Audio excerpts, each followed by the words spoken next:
भारतीय state bank 70तम प्रतिष्ठा दिवस अवसर में भारतीय स्टेट बैंक नुआपड़ा शाखा तरफ एक मेगा स्वेच्छाकृत रक्तदान शिविर आयोजित हो जाइछि।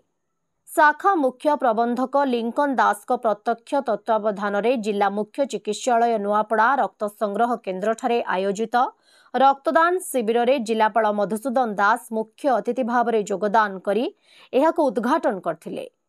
जिला आरक्षी अधीक्षक जिया राघवेन्द्र, जिला मुख्य चिकित्सा अधिकारी डॉक्टर मनोज साहू, डीपीएम सत्यनारायण त्रिपाठी, वरिष्ठ आईनजीवी प्रसन्न पाढ़ी, जिला सूचना लोक संपर्क अधिकारी विद्यापति पंडा, जिला क्रीड़ा अधिकारी राजेन्द्र प्रसाद बढ़ाई, शिक्षक तथा रक्तदाता किशोर कुमार परिड़ा प्रमुख रक्तदान शिविर में जोगदे रक्तदाता मानंकु उत्साहित करथिले। एही अवसर में जिलापाल कहिले जे जिला मुख्य चिकित्सालय रक्तर अभाव दूर करने नूतन युव रक्तदाता माने आगे आसंतु। एहा सहित सेमाने रक्तदान पाई अन्य मानंको मध्य प्रोत्साहित करंतु।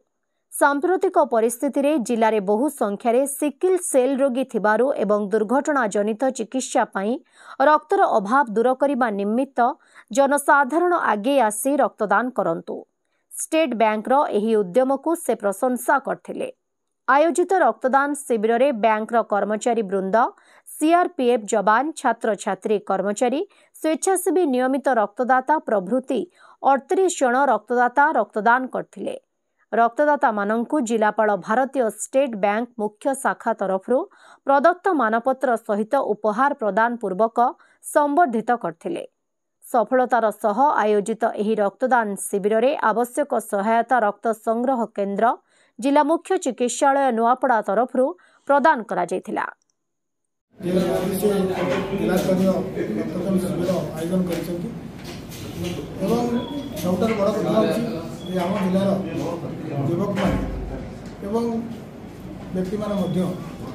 रक्तदान कर दीर्घदिन निवेदन कर केवल निजे रक्तदान करूँ ना अन्य अनुप्राणित करूँ रक्तदान करने। कारण आम जिले में सिकल सेल रोगी अनेक अच्छा से प्रति मास रक्त दि जाए से निर्भरशील होती रिसीट हेडक्वार्टर हस्पिटाल उपर।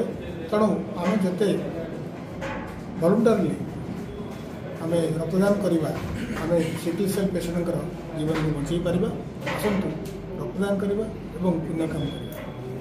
नुआपड़ा जिल्लारू जगन्नाथ सागर रिपोर्ट, ओडिशा हाइलाइट समाचार।